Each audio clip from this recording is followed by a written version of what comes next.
Once upon a time, there was a couple, Alice and her husband Bert. They were a very loving couple. Kitchen, and get them bloody chips down your... Get them chips down your neck now! Bug off! One evening, after discussing the evening's entertainment on TV, Alice sat down and promptly fell asleep. Alice found herself in some woods.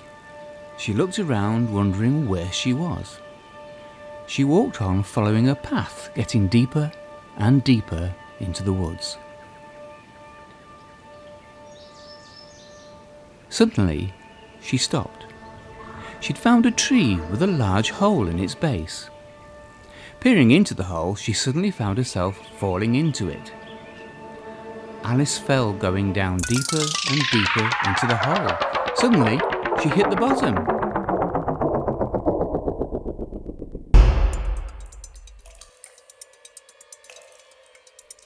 Gathering herself, she looked around and saw a small door in the side of the hole. Obviously, she was too big to fit through the door. Looking puzzled, she looked around and saw a table with a bottle of wine on it. The bottle had a label which said, "Drink me." "I'm up for that," she thought, so she picked up the bottle and drank. Immediately, Alice began to shrink to a size where she could fit through the door. Gingerly, as she let out a big belch, she opened the door and walked through. On the other side of the door, she was greeted by a strange sight. She was in a forest, but it was different. There were large flowers and toadstools, much larger than herself. Alice looked back and the door had disappeared. "Oh dear," she thought.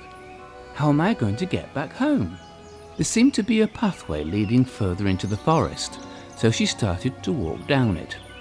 Suddenly, out of nowhere, an even stranger sight. A big white rabbit was walking towards her.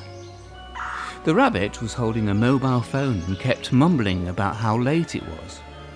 Alice thought this very strange. I mean, how many talking rabbits do you see walking around the woods? The rabbit saw Alice and bounded off in the opposite direction, still talking to itself. Alice stopped briefly, but then decided to follow in the same direction as the rabbit. Alice seemed to have been walking a long time and couldn't find the rabbit. Suddenly, she stopped. A weird-looking cat was sitting on a very large mushroom.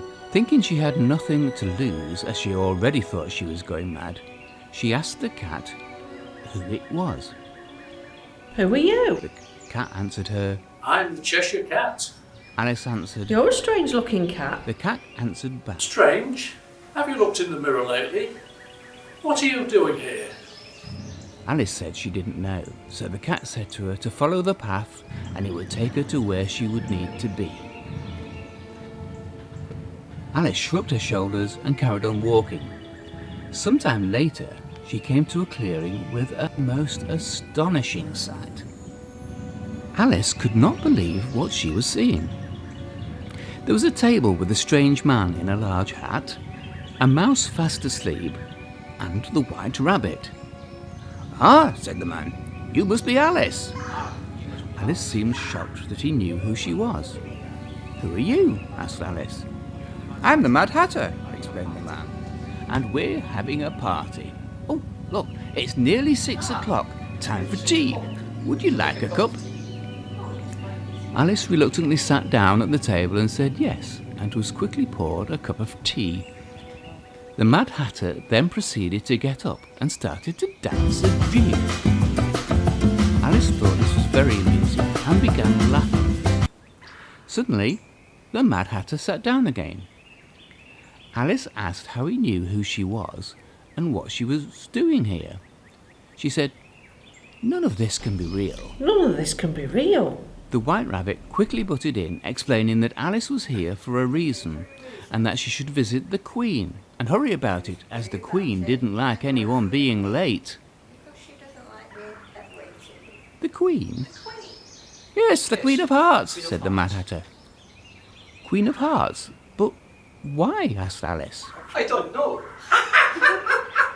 But I'm sure it won't make sense. It never does. Alice asked how she can find the Queen.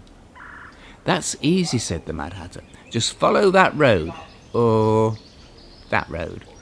Or is it that road? That road, exclaimed Alice, pointing to a yellow brick road that was being painted by a man. What? Hey, excuse me. You're in the wrong film.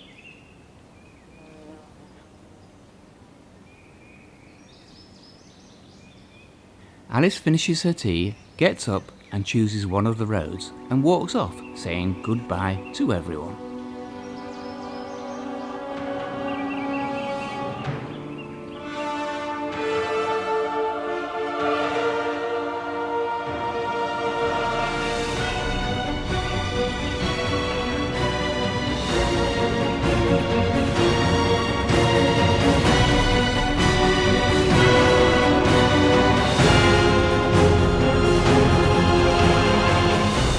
Walking along the path, Alice suddenly comes up across two identical twins, arguing. Who are you?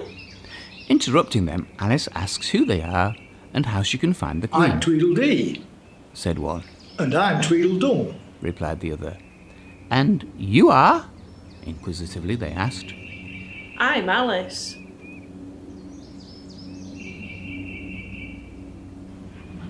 Oh, you're Alice. Follow us. We'll take you to the Queen. Sure she'll want to meet you. Alice followed the pair along the path. Emerging from the forest, they walked across a field carpeted with flowers. Suddenly, there was a large castle in the distance.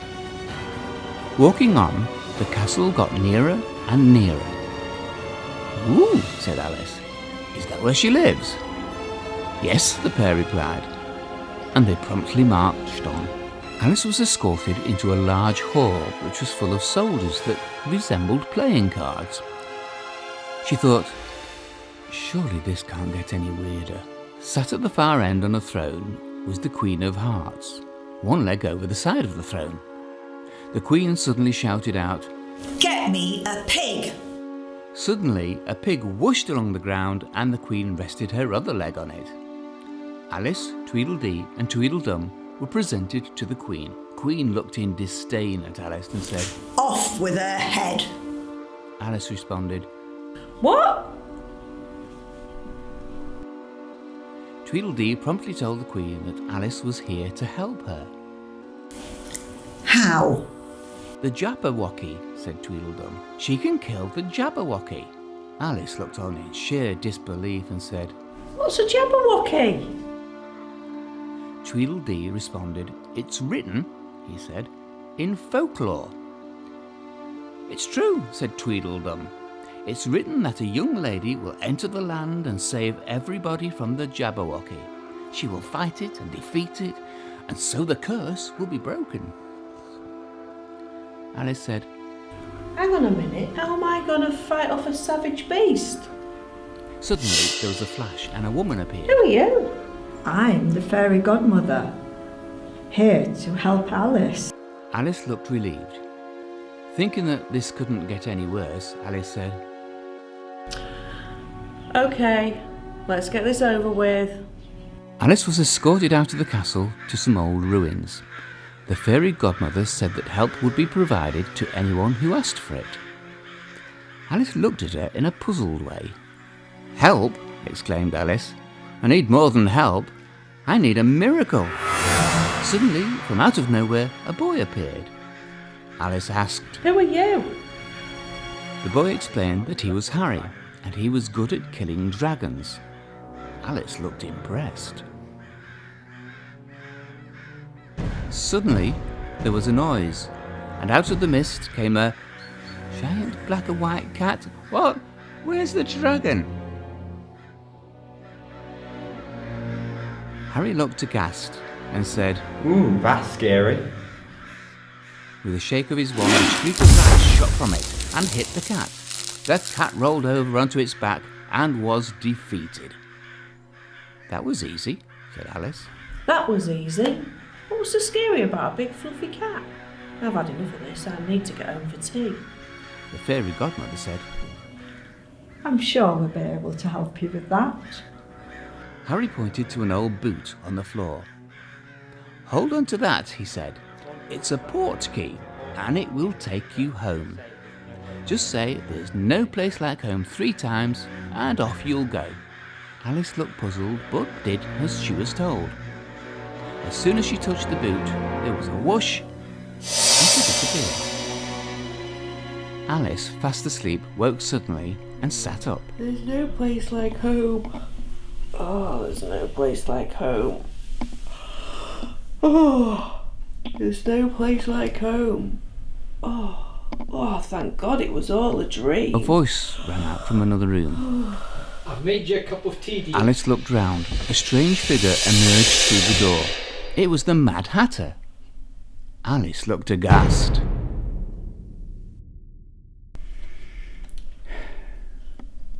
Well, that was the worst story I've ever read.